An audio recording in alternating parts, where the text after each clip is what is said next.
To become fluent in English if you keep making this mistake. You need to stop translating in your head from your own language into English. You need to start thinking directly in English. And that's why in today's video, I want to talk to you about why this happens, why it's a bad thing to translate from your own language into English, and how you can start thinking directly in English. Now, before we start, let's talk about why this is actually a problem. Why shouldn't you translate from your own language into English? Now, think about this. If you're like most students, you have translated, you have done this before. You want to say something, you have an idea, you translate that idea into English, you look for the correct grammar, you look for the correct vocabulary, maybe even pronunciation, and then finally, you say it. You say it out loud in English. And what happens is it slows you down. It's unnecessary. You're creating this unnecessary step. And we don't want that because you should be able to speak just like that, right? Without having to actually think about the mechanical side of the language. You want to get rid of that extra step because it's not natural. It's not a natural way of speaking. You don't do this in your native language. You don't even think about language when you're speaking your native language. So why should it be any different in English? And obviously there is the problem of, well, grammar in certain languages is completely different from grammar in English. Some words in other languages don't have a translation in English. So yes, it's obviously going to slow you down if you translate, but in some cases, it might not even be possible to translate from your own language into English. It might be totally incorrect. So forget translation. Forget that. You need to think directly in English without worrying about the mechanics of the language. Now, I want to talk to you about how you can actually do this. How do you think directly in English? How do you make speaking English something natural, something comfortable, something that you don't need to think about? Well, in English, we have an expression. Fake it till you make it. Fake it till you make it. It means you pretend to do something until eventually, after you do it a lot, you got it. You've made it. You've succeeded. Okay? Fake it till you make it, we say. And what I want you to do is fake being a native speaker. Fake being a native English speaker.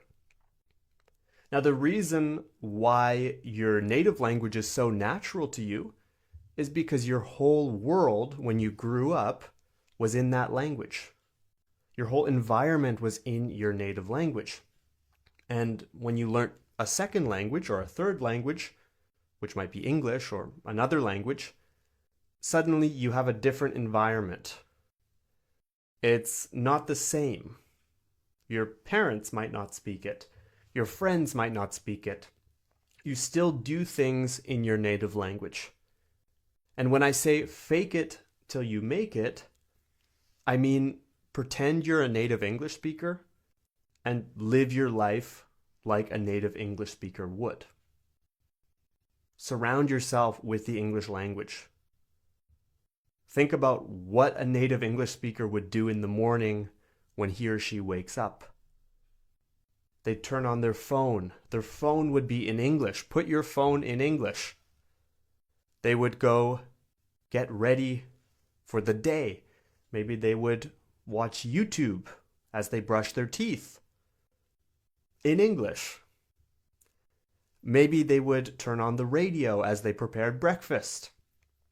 The radio would be in English. Everything in their life would be in English because that's their native language. And since they're exposed to the language, since they're surrounded by the language, it's natural to them. They don't need to think about it. They just speak. And that's the key. That is the key to becoming fluent in a language. Surrounding yourself with the language. Making the language part of you, part of your life. If you don't do this, it will always just be a school subject. It will always be something that you have to study, that you have to think about. It will never be part of you. So as I said, fake it till you make it. Do the things that a native English speaker would do in their life. It's not rocket science. If you do the same things a native English speaker does to learn the language, to live their life, then you can achieve the same results. It's very simple. And I think a lot of students forget this. They're too focused on the textbook. They're too focused on conjugation tables. They're too focused on all these academic things. And I think a big problem, or a big part of this problem, is the school system. Because in school, when you learnt English, you probably learnt in a very unnatural way. You probably divided your day into 1 hour of English. And you sat down, you read a textbook, you did some exercises for that 1 hour. And then after the class was over, you switched into your own language, which is fine, of course. It's obvious why, but that method of compartmentalizing English or just blocking it off in a way won't help you become fluent, because it doesn't allow the language into your whole life. If you're serious about becoming fluent, you should allow the English language to consume you, to be part of everything in your life, as much as possible. Obviously, some things you can only do in your native language. But the point here is that you need to pretend you're a native speaker. Let's say you like to cook. A student came to me recently and she loved cooking. She loved reading recipes. And I asked her, okay, what language do you read those recipes in? And she read them in her native language. So that's a simple change. I told her, read them in English. You're cooking, you're doing something you love, and you're also improving your English at the same time. We say you're killing 2 birds with 1 stone. Maybe not a very nice idiom, but we say that in English. You're killing 2 birds with 1 stone. You're doing 2 things at the same time, and you're getting double the benefit for less the time. So it's not about creating extra time. It's not about trying to find extra hours in the day.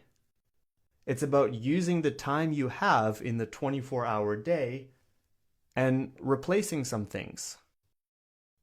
Replacing things that you're already doing in your native language with things in English. Maybe you're on the bus. Maybe you're commuting to school or to work, and you like to scroll through the news in your native language. Well, that's another great fix you can make. You can make that change. You can now start to read the news in English. Or maybe you like to listen to podcasts. You can listen to the podcasts in English. Maybe you like to create a to-do list before bed every night. You can create this list in English. Maybe you have a calendar. You write things in your calendar. You can do this in English. Once you've allowed English into your life, and of course you need to speak too. It's great to surround yourself with the language, but you also need to speak. If you don't have anybody to speak to, you can speak with yourself, but there are so many resources online. You can find people to speak to on various platforms. One of those, by the way, is the English at the Ready Club. If you are interested in learning more about the club, click the link in the description below. It's an amazing opportunity to meet people, to practice speaking, to have live classes, and to study English every week. But as I was saying, the key is speaking and surrounding yourself with the language. Now, eventually, when you make this a habit, don't do it for a week, don't do it for 2 weeks. You need to do it for a month, 2, 3, or 4 months to actually see a difference. But if you do this, if you allow English into your life, speaking is going to feel so much more natural. Eventually, you're not actually going to have to think about language. You'll just be able to speak. You'll be able to express your ideas without allowing language to slow you down or to burden you. And when we talk about fluency, that's the key to fluency. Fluency doesn't mean being perfect. It doesn't mean being able to conjugate verbs in all 12 tenses on the back of your hand 50 times. Because honestly, most native speakers probably couldn't do that either. Fluency in a language, whether that's English or your native language, just means that you can express your ideas, you can communicate your thoughts without allowing language to slow you down or to burden you or to be a problem for you. I'll give you an analogy. Think about when you're sick. Think about when you have a bad cold and your nose is really, really stuffed. You can't breathe through your nose. All you can think of in that moment is, I can't breathe. My nose is so stuffed. But then think of the remaining time in your life, 99% of the time, when you can breathe just fine. You're not actually thinking about your nose. It just happens. So when you're allowing yourself to translate from your own language into English, it's like you have a stuffed nose, because that's all you can think of now. But if you clear your nose and you think directly in English, you won't even think about the language. Everything will just flow. It will be in the background, operating, while your ideas, while your thoughts that you're communicating are in the front. And that's what fluency is. That's all it is. Allowing yourself to express your ideas without feeling restricted by language. So what I want you to do now, if you've made it this far into the video, I want you to create a plan. Sit down, take 10 minutes, 15 minutes, come up with a list of things in your life. Maybe that's reading recipes, maybe that's creating a to-do list, a calendar, your phone, your computer, anything. But create a list of things in your life that you can change into English.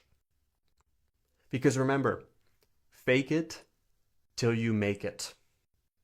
Pretend you're a native speaker. Do that for a while, and I'm very confident you will be surprised at how much progress you can make and how confident you can feel with the English language. I hope you found this video useful. If you want to support the channel, make sure to leave a like. Let me know in the comments what you are going to do to make English a part of your life. Let me know. I'm curious to read your list of things that you created. Don't forget to subscribe to English at the Ready here on YouTube so you don't miss any future lessons and videos on English.